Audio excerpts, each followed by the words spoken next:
நேராக உனக்கு சொல்லித்தரேன். என்ன பிரச்சனை? இதுதான் பொருள், இதுதான் வழி, இப்படி தான் நடக்குது, இதுதான் மரணம், இதான் மரணம், இப்படி தான் சாவுறதுன்னா இதுதான் சமாதி, இங்கே தான் நீ போய் இருக்கிற, இப்படி தான் நீ இருக்கிற, இப்படி தான் இருப்ப, இப்படி தான் இருக்கணும், வேற என்ன செய்யுது? இப்போ கருட புராணத்துக்கு விளக்கம் சொல்லி உங்களெல்லாம் குற்ற உணர்வுலையும் பயத்தில் ஆக்கினா மட்டும் திருந்திடுவியா? ஒரு நாள் கருட புராணத்துக்கு விளக்கம் கொடுத்துட்றேன், என்ன ஆவ? திருந்திடுவியா? கண்ணுக்கு முன்னாடி பார்த்து திருந்தல ஜெர்மனி. உன் முன்னாடி தான் உங்கள் அப்பா செத்தான், உன் முன்னாடி தான் உங்கள் தாத்தா செத்தாரு, உன் முன்னாடி தான் உங்கள் ஆயா செத்தாரு, உன் முன்னாடி தான் எல்லாம் நடக்குது இல்லை? அப்புறம் உன் முன்னாடி தான் நடக்குது, திருந்தலையே நீ சனியனை என்ன நினைக்கிற? அப்போ அது அவங்களுக்கு தான் எனக்கு இல்லைன்னு இருக்கு, அவங்க வேற நீ வேறவா? நீ என்ன தான் ஆயினுக்கிற?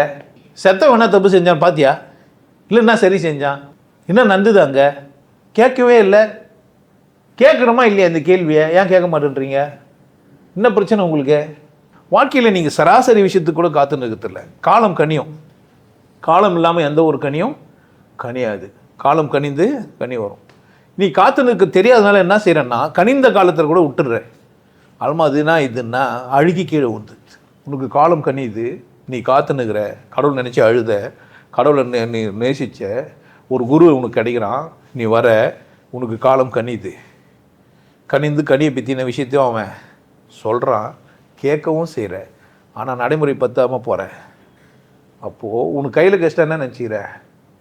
கண்ணுக்கு அழகு எதுவரை கையில் கிடைக்கும் நாள் வரை. கையில் கட்சிச்சானா அல்பமாக்கிடுற, அசிங்கமாக்கிடுற, இவ்வளோ தானான்ற. தூரம் இருக்கும்போது விசேஷமாக பார்த்துருந்த நீ கிட்ட வந்து என்ன ஆயிட்ட?